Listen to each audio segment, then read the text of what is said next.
dhe stabiliteti në përgjithësi.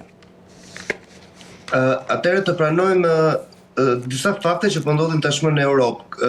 Dje kishim takimin e kryeministrit britanik Starmer me Xi Jinping. Pra Europa e ka kuptuar që qasja amerikane nuk mund të jenë gjithmonë të varur nga Amerika. Kanë rreth 80 vite që mbas luftës së dytë botërore që Europa është e varur nga Amerika. Europa po mundohet të krijojë strategji të reja komunikimi me të gjithë botën. Duhet të kemi parasysh edhe rastin e Iranit. Deri pak përpara konfliktit, shumë kompani europiane ishin të vendosura fabrikat e tyre në Iran.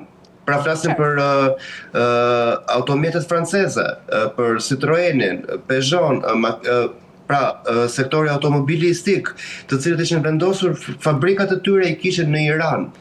Po të kemi parasysh dimensionin e Iranit midis Europës edhe Azis është në qendër.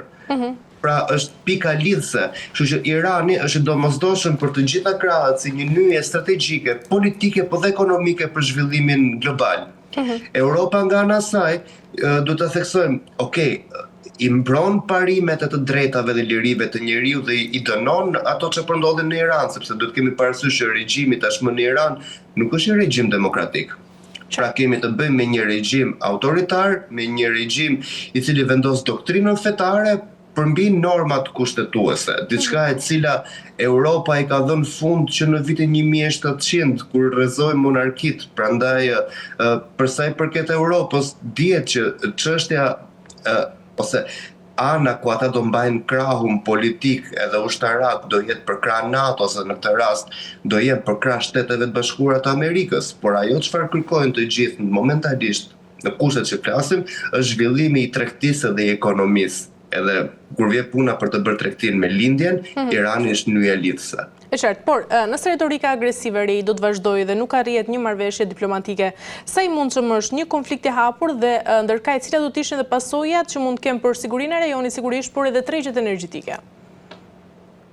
Atëherë për sa i përket konfliktit të armatosur, unë besoj se gjasat janë që do shkojnë në një konflikt të armatosur. Sepse po të kemi parasysh atë çfarë u transmetua nëpër social media, me çfarë po ndodhte në Iran, me deklaratat që nxjerrin mjekët, me ushtarë të cilët hyjnë nëpër spitale dhe vrasin të protestuesit, situata është shumë e rëndë. Nëse do kemi një panoramë, nëse do mendojmë që është thjesht propagandë, thjesht më lejoni të pasqyroj një panoramë e cila është bërë aktuale.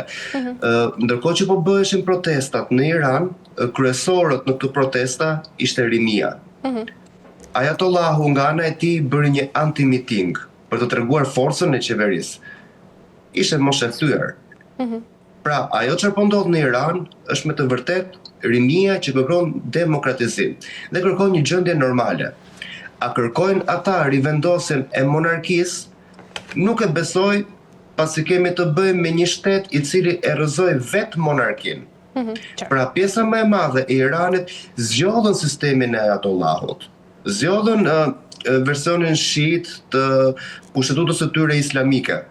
A është e drejtë apo e gabuar? Kjo është diçka që i takon Republikës së Iranit dhe shtetasve iranian për ta zgjidhur. Por ama a kemi të bëjmë me thyerje të drejtave të njerëzit? Po. A kemi të bëjmë me vrasje? Po.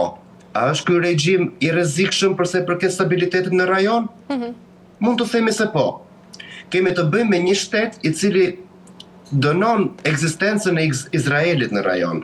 Kemi të bëjmë me një shtet i cili financon organizatat fundamentaliste, organizatat terroriste, Hamasi, Hezbollahu, Houthit në Yemen. Financuesin kryesor e kanë iranian. Irani është faktori kryesor i destabilitetit, nëse mund ta quajmë në këtë lloj mënyre në lindjen e mesme. Dhe absolutisht që një Iran demokratik edhe i lirë i shkon përshtat paqes aktuale që kemi të bëjmë në rajonin e lindjes së mesme. Pra unë besoj që duke pasur këtë lloj panorame politike, sociale dhe ekonomike, duke pasur parasysh faktin që kemi të bëjmë me ndërhyrje ushtarake të cilat janë nuk janë shumë të largëta. Mos harroni, teknologjia amerikane e përdorur nga Izraeli bëri që Irani mos të kishte hapësirë ajrore në këtë 7 ditë luftime.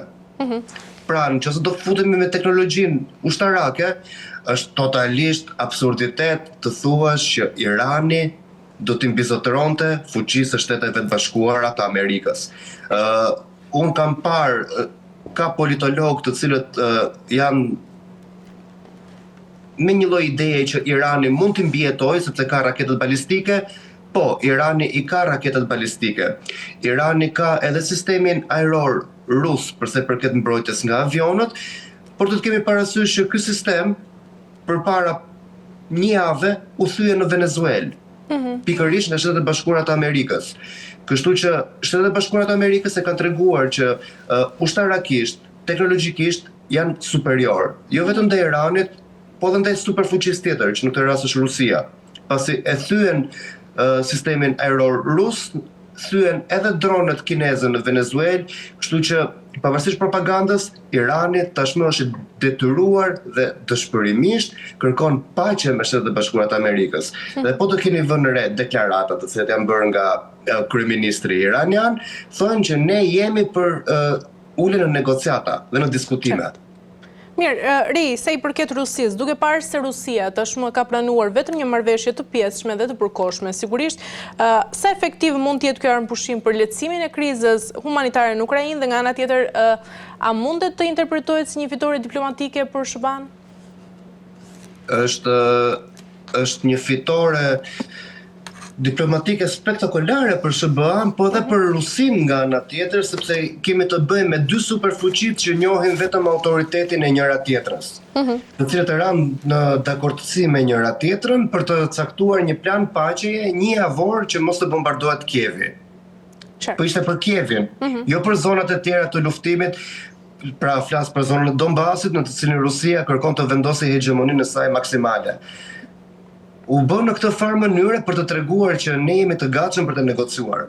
Edhe përse përket negociatave me Shtetet e Bashkuara të Amerikës, do të kemi parasysh që Rusia gjithmonë ka qenë e gatshme. Ishte vetë Dmitri Peskov, i cili pra zëdhënësi përshtyp i Kremlinit, i cili deklaroi që ne jemi të gatshëm për të arritur një armëpushim dhe për të vendosur marrëdhënie të mira me Shtetet e Bashkuara të Amerikës, por madje edhe me Europën, pasi do kemi parasysh në momentin kur u vendos në thonjza aneksimi i Groenlandës nga Shtetet e Bashkuara të Amerikës, Rusia tha, kjo është çështje e cila nuk na përket ne, por ama është çështje ku ne mbajmë krahun e Europës. Pra, po të kemi parasysh lojën gjeopolitike që po vendoset në këto momente nga të dyja superfuqitë e mëdha, është që ne jemi të gatshëm të arrijmë një marrëveshje me njëri tjetrin. I gjithë kjo formë marrëveshje arrihet në formën që ne tani jemi të gatshëm për të bërë presion kundrejt Ukrainës. Pra, ja lëm topin në dorë atyre. E gjitha kjo, domethënë në këtë lloj varianti të çon. Ne jemi të gatshëm për paqe. Tani e kanë ata në dorë dhe bindni ata. Ne nuk heqim dorë nga kjo çfarë kërkojmë, juve tashmë merruni me ata të tjerët. Prandaj, a është drejt, a është gabuar, nuk mund ta them këtë gjë. Por ama përse përket lojës strategjike, është një fitore e padiskutueshme nga të dyja palët. Si Amerika, si Rusia.